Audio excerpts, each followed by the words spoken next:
Perkenalkan, nama saya Skyfall Lionel Mamahit dengan NIM akhir 427. Di sini saya akan mempresentasikan hasil dari kelompok kami dengan judul Pemilu. Prinsip kedaulatan rakyat pemilu. Kedaulatan rakyat di Indonesia menegaskan kekuasaan tertinggi ada di tangan rakyat yang dilaksanakan menurut Undang-Undang 1945. Pemilu adalah mekanisme untuk mewujudkan prinsip di mana rakyat memilih wakil secara langsung, jujur, adil, dan rahasia. Berikut adalah rincian prinsip kedaulatan rakyat dan pemilu di Indonesia.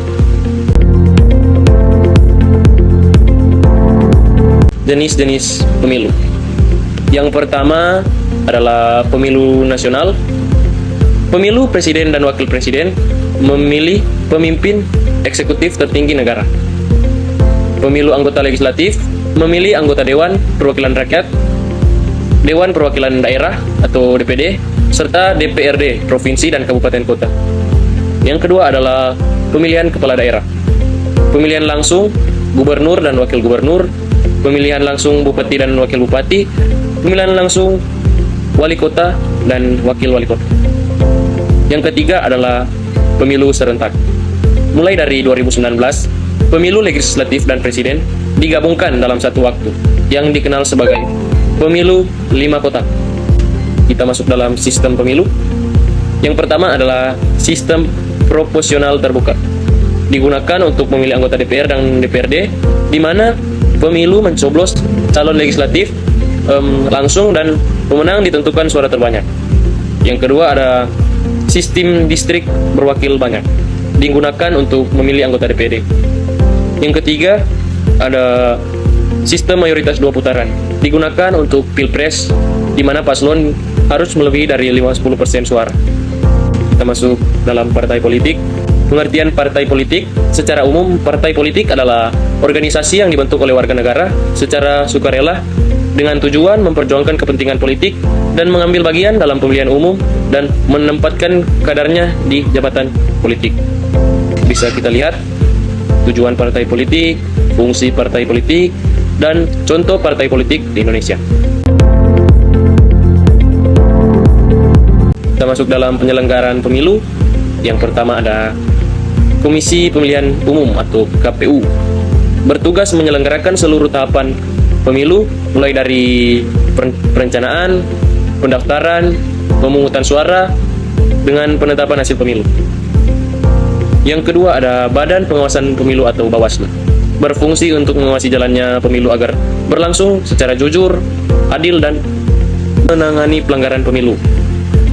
Yang ketiga ada Dewan Kehormatan Penyelenggaraan Pemilu atau DKPP, bertugas menjaga kode etik penyelenggaraan pemilu dan memeriksa serta memutus dugaan pelanggaran etik oleh anggota KPU dan Bawaslu. Penyelesaian sengketa dan sengketa hasil pemilu. Penyelesaian sengketa pemilu merupakan proses penting dalam sistem demokrasi untuk memastikan bahwa proses pemilu berjalan dengan adil dan transparan. Kita masuk dalam lembaga dan aparat hukum penyelesaian sengketa pemilu. Bisa kita lihat.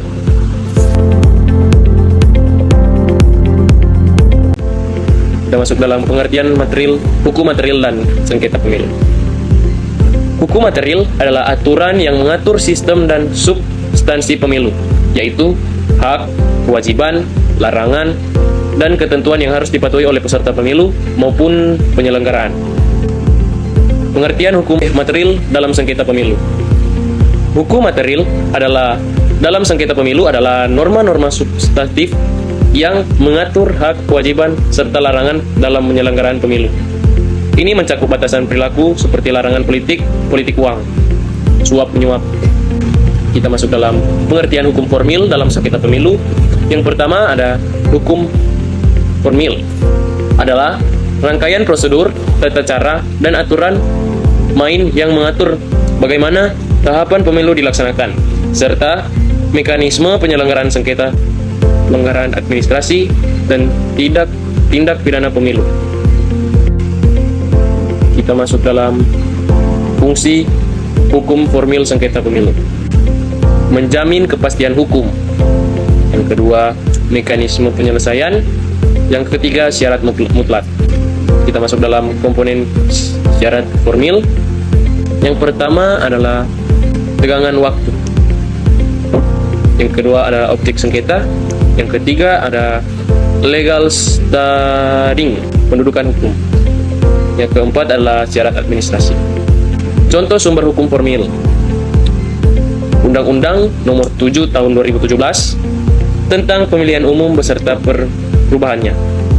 Kedua, Peraturan Mahkamah Konstitusi atau PMK tentang pedoman bercara dalam penyelesaian hasil pemilu.